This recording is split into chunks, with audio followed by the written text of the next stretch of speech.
नमस्कार दोस्तों, तिवारी क्लासेस में आप सभी का स्वागत है। आज के इस वीडियो में हम प्रेमचंद कालीन हिंदी कहानी इस टॉपिक पर बात करेंगे।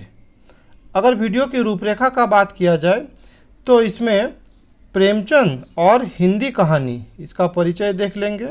वैसे ही हिंदी कहानी में प्रेमचंद का आगमन, नेक्स्ट प्रेमचंद की प्रारंभिक दौर की कहानियाँ, वैसे ही आगे प्रेमचंद की कहानियों का विकास, प्रेमचंद कालीन हिंदी कहानी, जयशंकर प्रसाद और हिंदी कहानी, और अंत में हम लोग देख लेंगे प्रेमचंद कालीन हिंदी कहानियों की प्रवृत्तियाँ।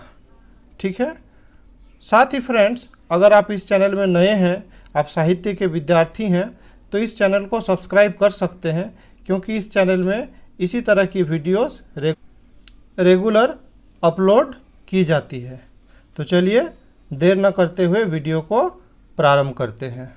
प्रेमचंद और हिंदी कहानी। प्रेमचंद ने हिंदी कहानी को एक नई जमीन और नई दिशा प्रदान की, जिन्होंने 1904 से 1916 तक धनपत राय के नाम से उर्दू कहानियाँ लिखते थे, है ना। 1905 में बंग भंग के साथ भारतीय राजनीति में एक नए प्रकार की राष्ट्रीय चेतना का निर्माण किया, जो भारतीय राष्ट्रीय आंदोलन की स्वाधीनता के भावना के रूप में विकसित हुई, है ना। 1905 में जब बंग भंग हो गया, अर्थात बंगाल विभाजन हो गया, तो भारतीयों के मन में अंग्रेजों के विरुद्ध एक गुस्सा फूट पड़ा, है ना, जो इनके रचनाओं में भी दिखाई देता है। तो एक घटना हो गया कि 1905 में बंग भंग, वैसे ही 1907 में कांग्रेस में फूट पड़ा, है ना। 1908 में तिलक को जेल जाना पड़ा। तो इस तरह से जो परिदृश्य है बहुत तेजी से बदलते रहा, और तेजी से बदलते राजनीतिक यथार्थ को प्रेमचंद ने एक कुशल कलाकार के रूप में अपनी कहानियों के माध्यम से अभिव्यक्त किया। प्रेमचंद का कथा साहित्य भारतीय ऐतिहासिक सामाजिक स्थितियों का दर्पण है, जिसमें उन्होंने किसानों, मजदूरों, अछूतों के जीवन संग्राम को वर्णित करते हुए मनुष्यता, न्याय तथा समानता के बल पर साधारण जनों के सौंदर्य जगत और कला की दुनिया को एक नवीन दृष्टि प्रदान की है। अब देख लेते हैं हिंदी कहानी में प्रेमचंद का आगमन। ठीक है। तो हमें पता है कि प्रेमचंद क्या है, एकदम 1901 के आसपास से शुरू करके 1936 तक अबाध गति से लेखन कार्य किया। ठीक है। उन्होंने शुरू किया था उपन्यास से, है ना। तो पहले वो उपन्यास लिखते थे, और कहानी लेखन के क्षेत्र में प्रेमचंद बाद में पदार्पण किए, है ना। प्रेमचंद ने उर्दू कहानियों का लेखन नवाब राय के नाम से सोझे वतन के प्रकाशन के साथ किया। यह 6 महीना बाद ही अंग्रेज सरकार के क्रोध का कारण बन गया और उसे जब्त कर लिया गया। अर्थात इसमें वे अंग्रेजों के विरुद्ध में कुछ लिखे थे, है ना, तो जिस कारण इसे जब्त कर लिया गया। इसके उपरांत जो जमाना पत्रिका है उसी का जो संपादक थे, उन्होंने बताया कि अब आप क्या करो, अपना नाम बदल कर दो, है ना। और उसके बाद से वो प्रेमचंद का नाम से लिखने लगे, और कहा जा सकता है कि अब वो हिंदी में ही लिखने लगे, है ना। तो 1916 में उनकी पहली रचना पंच परमेश्वर प्रकाशित हुई, जो न्याय का नैसर्गिक महत्व स्थापित करती हुई हृदय परिवर्तन के लक्ष्य को पाठकों के सामने रखती है। ठीक है। ये हृदय परिवर्तन से संबंधित कहानी है ना, बहुत ही अच्छी कहानी है। आप नहीं पढ़े हैं तो जरूर पढ़िए, है ना। इसके पश्चात आत्माराम कहानी तथा सप्त सरोज नामक कहानी संग्रह प्रकाशित हुआ, जिसमें उनकी प्रारंभिक कहानियों का संकलन है। प्रेमचंद की प्रारंभिक दौर की कहानियाँ। ठीक है। तो 1920 तक को क्या प्रारंभिक दौर की कहानियाँ, और 1920 के बाद से 1936 तक जो वो लिखते रहे वो उनके बाद वाली दौर की कहानियाँ। ठीक है। तो प्रेमचंद की लगभग 300 कहानियाँ मानसरोवर नाम से 8 खंडों में तथा कफन और गुप्त धन में संकलित है। कहानी संग्रह है ये सब, है ना। ये कहानियाँ विकास क्रम में आरंभिक दौर की कहानियों की श्रेणी में 1907 से 1920 की राष्ट्रीय चेतना से अनुप्राणित है। तो दूसरे दौर में 1920 से 1936 के बीच की कहानियों की श्रेणी में सामाजिक तथा आर्थिक चेतना की अभिव्यक्ति है।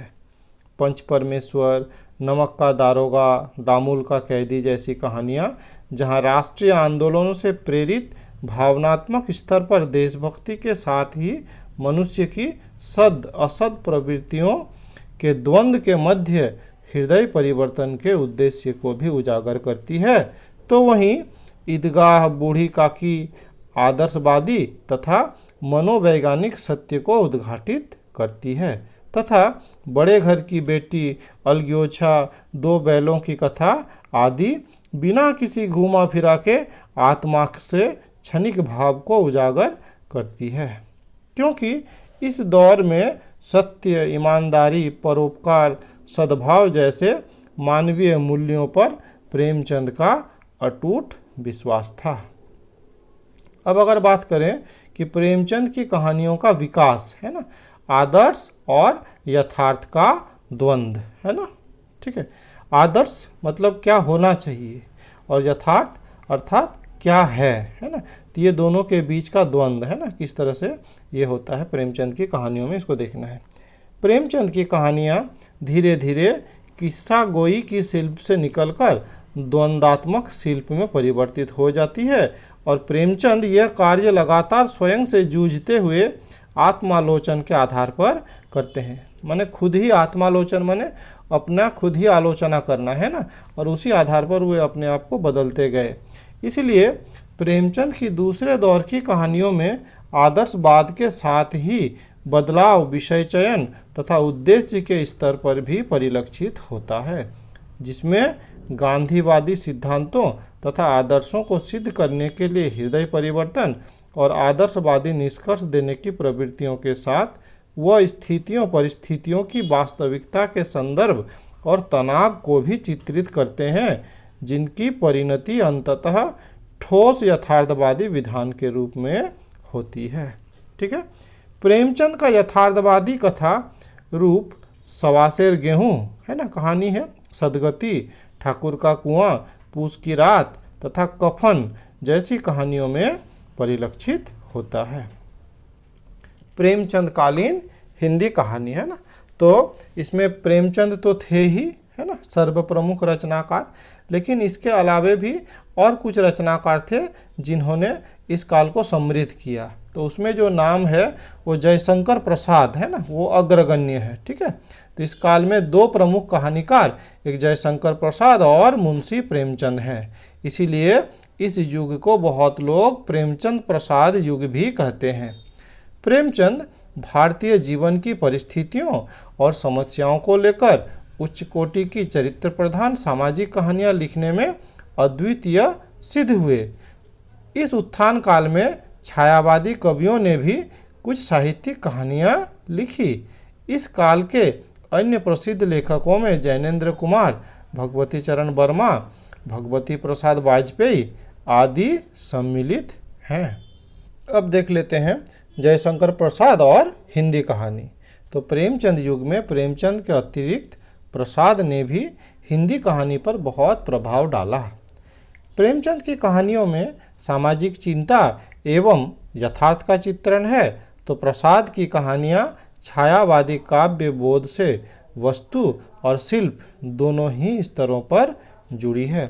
अतः इसमें गीति संवेदना पाई जाती है।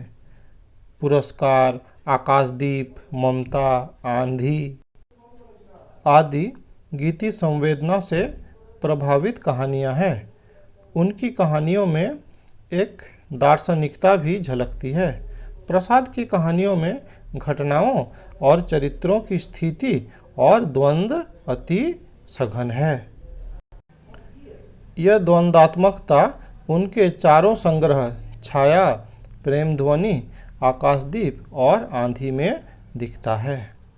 अब देख लेते हैं प्रेमचंद कालीन हिंदी कहानियों की प्रमुख प्रवृत्तियाँ। इस काल की कहानियाँ प्रेमचंद पूर्व कहानी की तुलना में कलात्मक दृष्टि से प्रौढ़ है। इस काल की कहानियों में सुधारवादी प्रवृत्ति स्पष्ट रूप से दिखाई देती है। फिर भी एक अंतर स्पष्ट है कि इस युग की कहानियों में सुधारवादी प्रवृत्ति सहज, स्वाभाविक और कलात्मक है, आरोपित नहीं। लेखकों की गति तो यथार्थ के पथ पर है, पर उनकी दृष्टि सदा आदर्श पर टिकी रही है ना। अर्थात लेखकों की गति तो यथार्थ को वर्णन करने पे है, लेकिन दृष्टि हमेशा आदर्श पर टिकी रही है ना।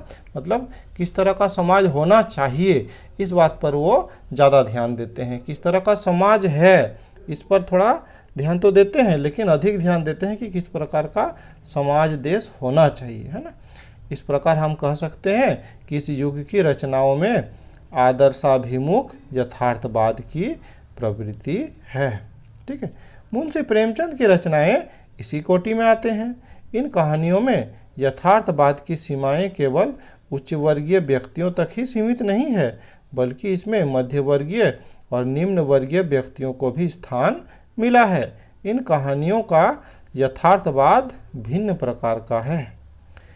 वह कल्पना से सज संवर कर ऐसे रूप में सामने आता है कि एक संपूर्ण मानव जाति के लिए एक आदर्श बन जाता है। व्यक्ति के समाज निरपेक्ष अस्तित्व की स्वीकृति, ठीक है, देखिए, व्यक्ति के समाज निरपेक्ष अस्तित्व की स्वीकृति इस युग की कहानियों की एक प्रमुख प्रवृत्ति है।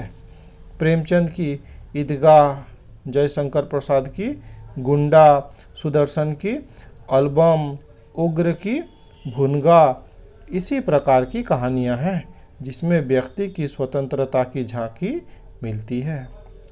प्रसाद जी ने इसी युग में भाव प्रधान ऐतिहासिक कहानियों की रचना भी की है। इनकी रचनाओं में आदर और सांस्कृतिक चेतना का सुंदर समावेश है। प्रेमचंद युगीन कहानी सामाजिक दृष्टि को प्रधान मानकर चली है। प्रेमचंद जी ने अपनी कहानियों में वास्तविक घटनाओं और समस्याओं को लेकर आदर्श की स्थापना की है। उनकी कहानियों में वर्तमान की पीड़ा और न्याय अन्याय का संघर्ष पद पद पर परिलक्षित होता है। प्रेमचंदोत्तर हिंदी कहानी में उभरने वाले सभी प्रवृत्तियों का मूल स्रोत वास्तव में प्रेमचंद की कहानी में ही खोजा जा सकता है। ठीक है, तो इस प्रकार प्रेमचंद युगीन प्रवृत्ति के साथ ही आज का ये वीडियो समाप्त करते हैं। बहुत जल्द अगले इकाई का वीडियो लेकर आएंगे। अगर आपको ये वीडियो अच्छा लगा तो लाइक शेयर कर सकते हैं। साथ ही आप इस चैनल में नए हैं तो चैनल को सब्सक्राइब कर सकते हैं। ठीक है, इस वीडियो में मेरे साथ बने रहने के लिए बहुत बहुत धन्यवाद।